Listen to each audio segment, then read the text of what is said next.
Cannibal boat found.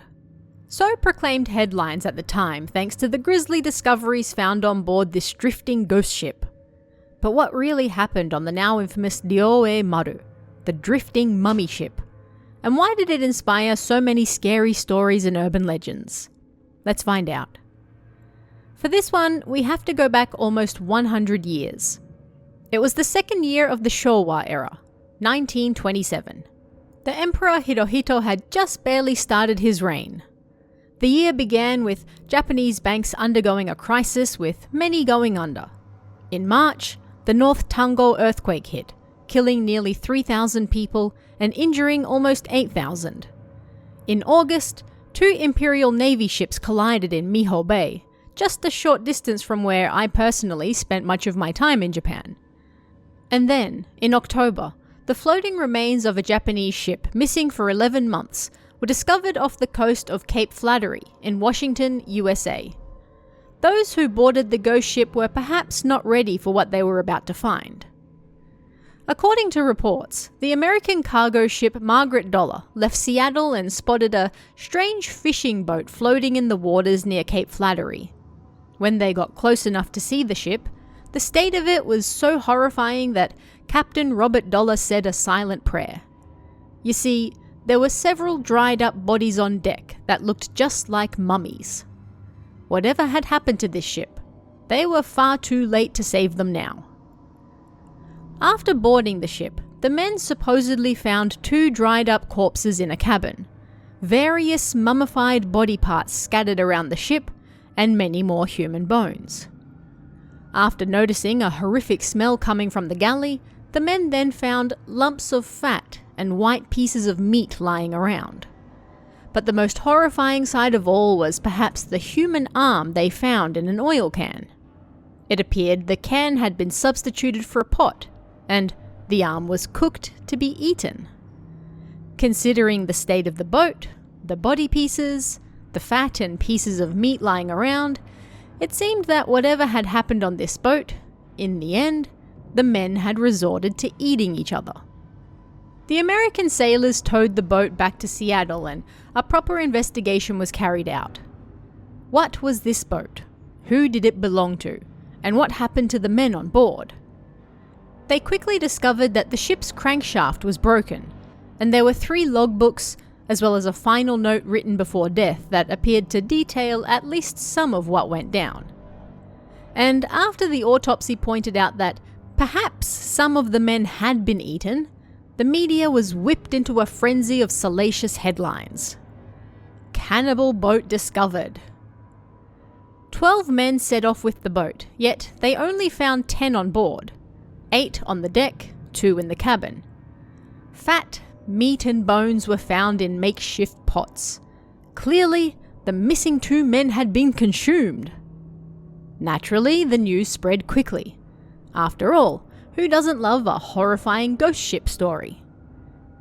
Things got even stranger when it was reported that sailors from the West Isom ship had previously seen the Ryoe Maru roughly 1,000 miles off the coast of Japan. It was claimed they realized the ship wasn't moving and so they approached to offer help. They called out to the men standing on board, yet the Ryoe Maru sailors just stood there and stared at them like zombies. This continued despite repeated attempts, and so, feeling stupid, the men from the West Isom then left and let them be. A ghost ship that floated across half the planet. Cannibalism. Zombie sailors. Everyone wanted to know more about this mysterious and horrifying ship. Surely the answers had to lie in those 3 logbooks, right? By all accounts, American newspapers at the time put on a fierce bidding war to be the first to access those logbooks and reveal the terrifying secrets behind the Ryoe Maru ghost ship. And those logbooks did indeed reveal much of what went down, although there are still some mysteries that remain even today. What happened to the doomed Ryoe Maru? It was, of course, a series of unfortunate events in a time where seafaring was particularly dangerous and could, and often did, cost many lives. The Ryoei Maru left Misaki Port in Kanagawa Prefecture on December 5th, 1926. Due to bad weather, it pulled into Choshi Port in Chiba the following day, waited for the bad weather to pass, and then set out again at 3 a.m. on December 8th. Its destination was roughly 100 kilometers off the Boso Peninsula, where they planned to catch tuna.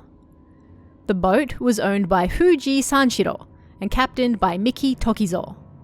With a crew of 11, that made 12 men on board, and the boat was, at the time, said to be one of the finest tuna fishing boats around.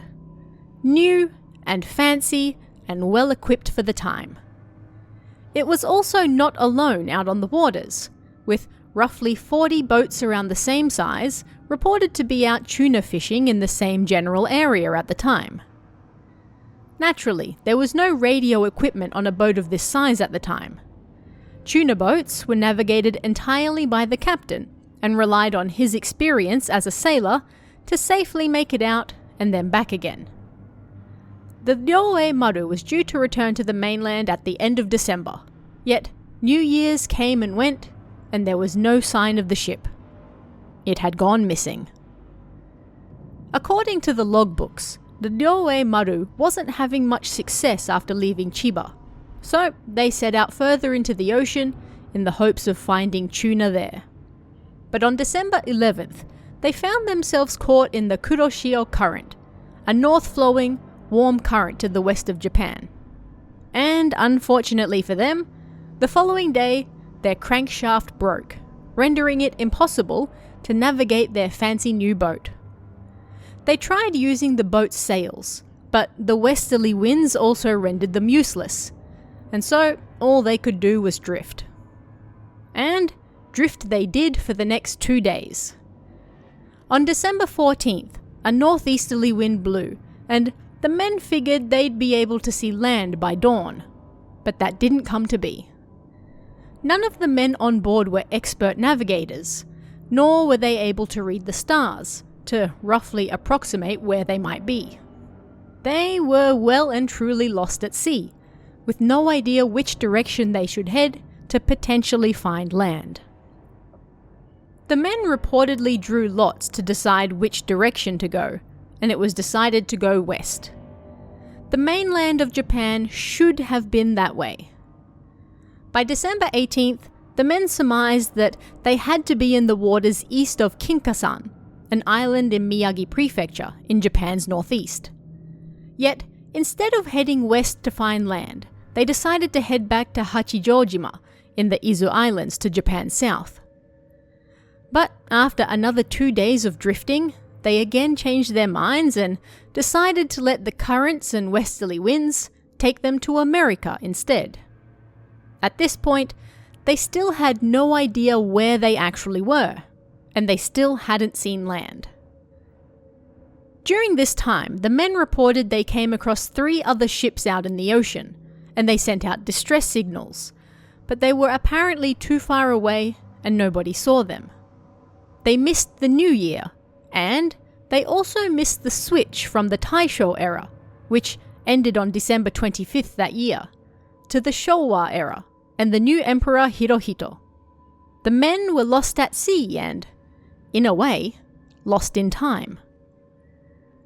The logbook entries continued for the next month and pointed out that the men were anxious, but not yet afraid for their lives.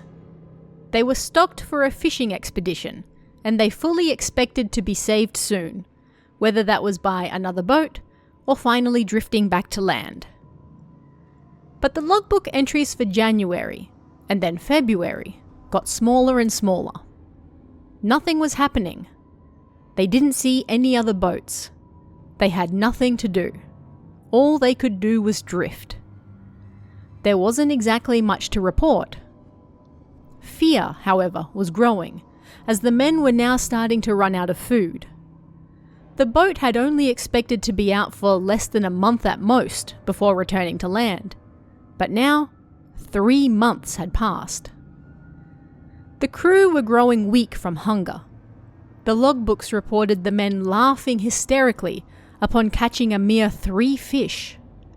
And then, on March 5th, their food finally ran out. By this point, logbook entries were sporadic and no longer daily. Entries were recorded only if something important happened, like on March 9th, when the first crew member died. This particular entry recorded that one crew member, Hosoi, had died. Another, Naoe, had been bedridden for 2 days, and the rest of the men were also unable to move. During this time, they had managed to catch only one large bird. Then, 3 days later, it was reported that Naoe passed away as well. 5 days after that, crew member Izawa also died, and Matsumoto then took over writing the logbook. On March 27th, Terada and Yokota died. They also caught one seabird. 2 days later, Kuwata and Mitani died. They also managed to catch a single shark. On April 6th, Tsujiuchi died. On April 14th, Tsunemitsu died, and they caught another shark. On April 19th, Uehira died. And if you've been keeping count, then you'd realize by this point that only Matsumoto, who was keeping the logbook, and Miki, the captain, were left. The majority of the men had managed to last 4 months before they finally succumbed to illness and starvation.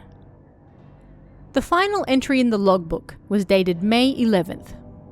Here, Matsumoto recorded strong northwesterly winds, tall waves, and that they were drifting with the sail up. The ship was gradually moving in a southwesterly direction. Crying daily at the captain's complaints. Sick. And that was the final entry. It's unknown when either he or Miki died, but it was presumably a short time after that. Before he died, Miki also left a separate will for his family. In it, he expressed his sorrow for the pain this would cause their family, how he wished he could have lived longer to see his children grow up, greetings for various family members, and he also left small pieces of advice for his children as well, one of which was, never become a fisherman. The 2 mummified bodies found in the cabin were presumed to be Miki and Matsumoto, who died where they lay, too weak to move, and thus were left exposed to the elements for the next 5 months until the ship finally drifted to America. At this point, you might be wondering something important. Where is the cannibalism? After the ship washed up in America, that was all the media was talking about after all.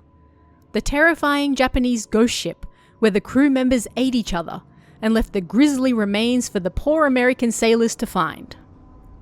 The Japanese ghost ship, who acted strangely to attempts to help, and seemed to be filled with zombie sailors who didn't respond to direct communications.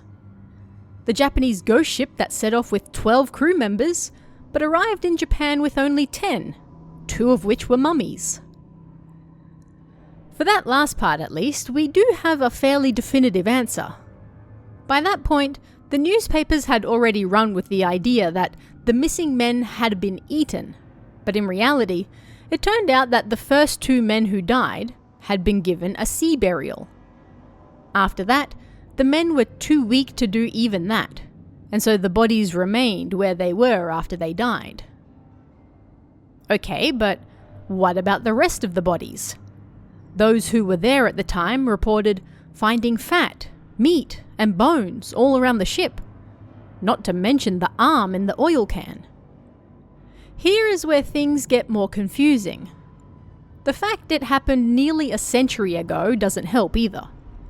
At the time, it was reported that the ship was found with her hull encrusted 4 inches deep with barnacles, and seaweed 2 feet long waving to and fro in the heaving waters. It paints an image of a ship lost at sea, right?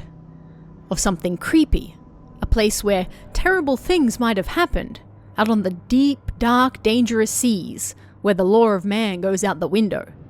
It's just you and nature. Kill or be killed. But this is a picture of the ship taken on November 10th, just over a week after it was found. Looks fairly normal, doesn't it? Hardly covered in barnacles. Pretty hard to get off, by the way, even if they wanted to. And certainly not drowning in seaweed. What does this tell us? Well, there is of course the small possibility that the ship was cleaned up. But considering that this was a Japanese ship in a time where, well, people were still less than friendly with Japanese people, and it was also the site where numerous dead bodies were found and thus undergoing investigation, this seems unlikely. So, if we assume that the 1920s media were willing to exaggerate the mere look of a ship to sell a more interesting story for their papers, who's to say they didn't also exaggerate the crew members on board being eaten? After all, Japanese sailors eat each other. Makes for a far more interesting story to sell than simply Japanese fishing boat washes up in American waters. Nobody survived. A now defunct website that chronicled interesting events from Japan's past did a piece on the Ryoei Maru incident and claimed to have received articles published at the time from a Japanese person living in Washington. These articles pointed out that 2 bodies weren't found on board and that the doctor on site simply declared that they must have been eaten. There was no evidence that they had. He just thought that was the likely answer. And that, it seems, is where the whole cannibalism story came from. Reporters heard the doctor say, well, they probably ate the missing 2 bodies, and ran with it. No evidence can be found from the time that body parts, fat, meat, bones, any of that was actually found on the boat. Just like there was no evidence of the boat being covered in barnacles and incredibly long seaweed. Was it all simply sensationalized to sell newspapers? Well, maybe. It's certainly not the hardest thing to believe. But what about the ship that reported coming across the Ryoei Maru and offered help that wasn't taken? Help that apparently wasn't even noticed because the crew members simply stood there like zombies. Again, this story also seems to have been exaggerated and changed over time. By all accounts, this encounter did happen, but not quite in that manner. The ship apparently did make contact with the Ryoei Maru and offered help, but the men refused to leave their boat, and so they went on their way. We can speculate over and over why the men refused help, but over the years the general consensus has been that the men didn't want to abandon their, at the time, state-of-the-art fishing boat. They were confident in their ability to get home, and didn't want to leave their expensive boat behind. Sadly, that confidence and unwillingness to leave a valuable but broken boat also contributed to their deaths. In the end, the remains of the boat were burnt on December 19th, and the remaining belongings and personal effects of those on board were sent back to their families in Japan. This included hair and nails the crew members had put into envelopes before they died, so that at least a small part of their physical bodies could be taken back to their family temples should the boat finally wash up somewhere. A message was also found written on a plank of the boat by all on board as a final message the day after their food ran out. It detailed each crew member's name, the date they set out, how the boat stopped working, and that they were now about to die because their final rice had run out. It was dated March 6th in the 16th year of the Taisho era.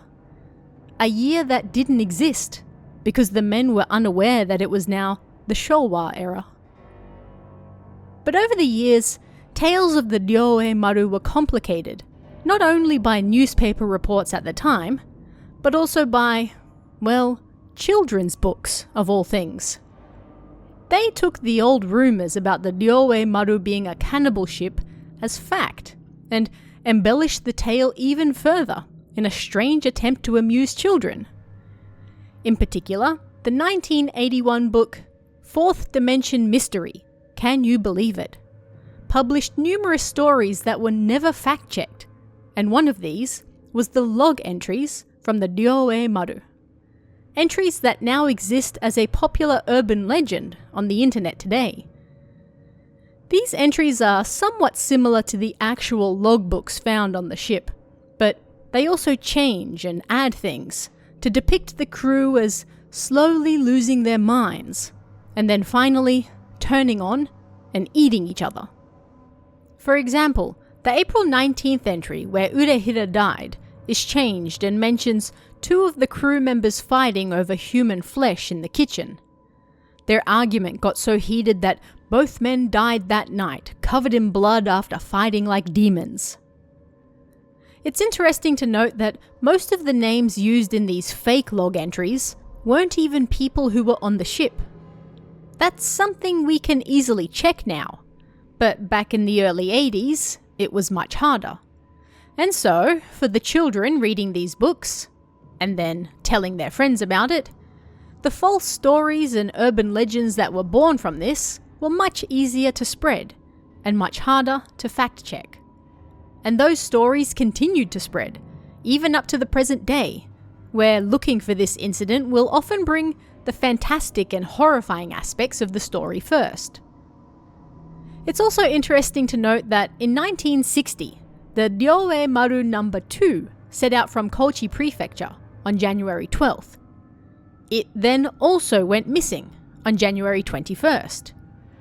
Just like its predecessor, there were 12 men on board, and their ship was also wrecked.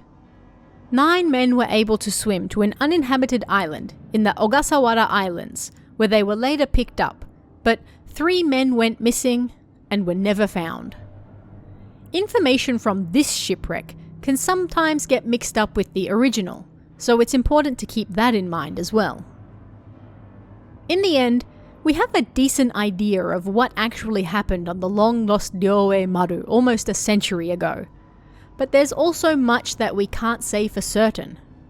We have to rely on the logbook entries written by the men themselves, and the little evidence that was left on board, which over the years has been mixed in with a variety of rumours, exaggerations, second-hand accounts, and straight-out lies from those who weren't necessarily directly involved. Did the men actually eat each other? It seems unlikely, and by all accounts, those rumours started from a single doctor who just assumed that was what happened.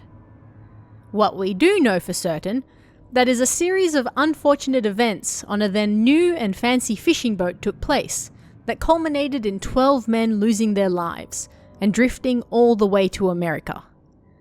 But the tale they left behind was so fascinating that people are still talking about it today, almost a full century later. But what did you guys think of this one? Let me know in the comments below, and I'll see you again next time.